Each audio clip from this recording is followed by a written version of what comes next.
체결도 안 했는데 방위비 분담금이 나갔다고요?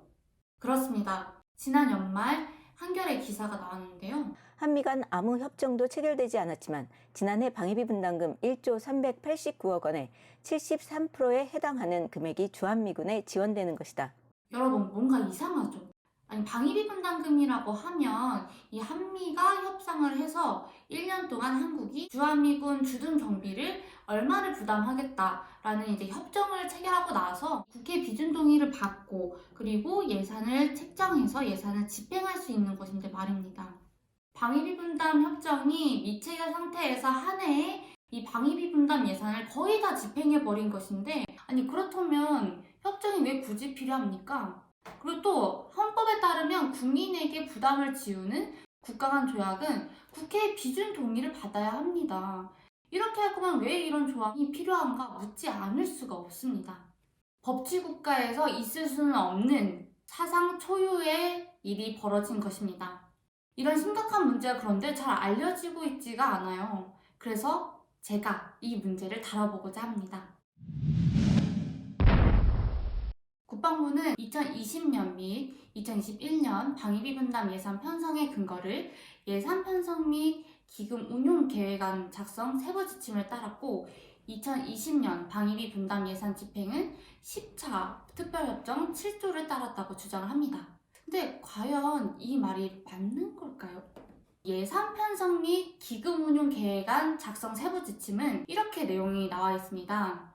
국제 부담금은 이를 명시한 협정서가 있거나 관계부처 협의, 국무회의 또는 장차관회의 등의 절차를 거쳐서 우리 정부가 부담하기로 결정한 경우에만 반영할 것을 지시하고 있습니다. 방위비 분담금은 미국과의 협정서에 의해서 한국이 부담할 의무를 지는 돈이므로 당연히 국제 부담금이죠. 그런데 협정서는 맺어지지 않았습니다. 따라서 국방부는 위 지침을 위반한 것입니다. 또 각 부처가 예산 편성 지침에 따라서 예산 요구서를 제출할 것을 규정한 국가재정법 제31조가 있는데요. 국방부는 이 또한 위반한 것입니다. 이런 상태에서 국회에 법적 근거 없는 예산 심의를 요구한 것으로서 국회의 예산 심의 확정권을 침해한 것이기도 합니다. 국방부는 10차 협정 7조에 따라서 집행을 했다고 이야기를 합니다. 그러나 10차 특별협정 7조의 내용은 어디까지나 1조 389억 원이라고 하는 10차 협정에서 정해진 협정의 범위 내에서 규정된 조항이기 때문에 그 범위를 넘어서서 만약 집행을 한다고 한다면은 그것은 10차 협정을 위반하는 것이기 때문에 불법입니다. 10차 협정 7조에 따라 2020년에 집행할 수 있는 범위는 2019년에서 2020년으로 2월된 184억 원이 이내여야 하는데 6,102억 원을 집행한다는 것은 말이 안 되는 거죠. 정부가 예산 편성 지침에 의거해서 편성을 했고 또 10차 특별협정 제7조에 의거해서 방위 분담금을 집행했다라고 하는 내세우는 그 근거들은 오히려 국방부 주장과 반대로 국방부의 예산 편성 또 집행이 기획재정부의 예산 편성 지침과 국회 예산 심의 확정권과 헌법에서 정한 국회 비준 동의권을 침해한 불법이라는 것을 입증해주는 그런 증거가 되는 겁니다. 국방부는 2020년 군사건설 집행액 1977억 원의 법적인 근거를 묻는 평화통일연구소의 정보공개 청구에 대해서 이렇게 답을 했습니다.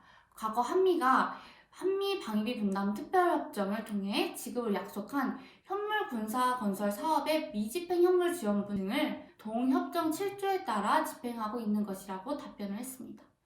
그러면서 국방부는 2019년 12월 말 현재 미집행 현물 지원분이 9,079억 원이라고 합니다. 그런데 10차 협정 본문에 따르면 미집행금이란 2월액을 의미하고 그 액수는 184억 원입니다. 미집행 현물 지원분이 9,079억 원이라는 국방부 주장은 터무니없는 것이죠. 국방부가 아무런 법적인 근거가 없는 이 임의적 개념까지 만들어서 미국의 이익을 보장하려고 하는 것이 아닌지 의구심이 들 수밖에 없습니다. 그래서 시민단체 평화와 통일을 여는 사람들은 이 불법 행위에 대한 국방부 장관 등을 고발했습니다. 국가 예산을 무단으로 집행한 기재부 국방부 장관을 특가법으로 처벌하라! 처벌하라! 처벌하라! 처벌하라! 이건 결국 협정이 뒷받침돼야 될 예산. 협정이 체결되지 않으면, 국회 비준 동의를 받지 않으면 집행해서는 안 되는 예산을 불법적으로 헌법 위반으로 집행을 해버린 거죠. 그래서 진짜 실정법에 위에 있는 우리 헌법의 개혁체계나 국회 비준 동의권을 상용화시키면서 정면으로 침해했다. 이런 혐의들이 결국 명백한 헌법과 실정법 위반의 임무 위반이고 배임행위고, 이로 인해서 국민들이 혈세 7,600억 원 이상의 국고 손실을 가져왔기 때문에 특가법 위반으로 고발을 한 겁니다. 그동안에 이런 동맹이라는 이름으로 헌법과 실정법을 위반한 이런 범죄 행위가 더 이상 용인되어서는 안 된다 하는 게 이번 고발의 근본적인 취지입니다. 이 내용을 널리 전파해 주시길 바랍니다. 그러기 위해서는 바로 좋아요와 구독, 알림 설정까지 해주셨으면 좋겠습니다. 네, 여기까지 평통사 청년 이기은이었습니다. 감사합니다.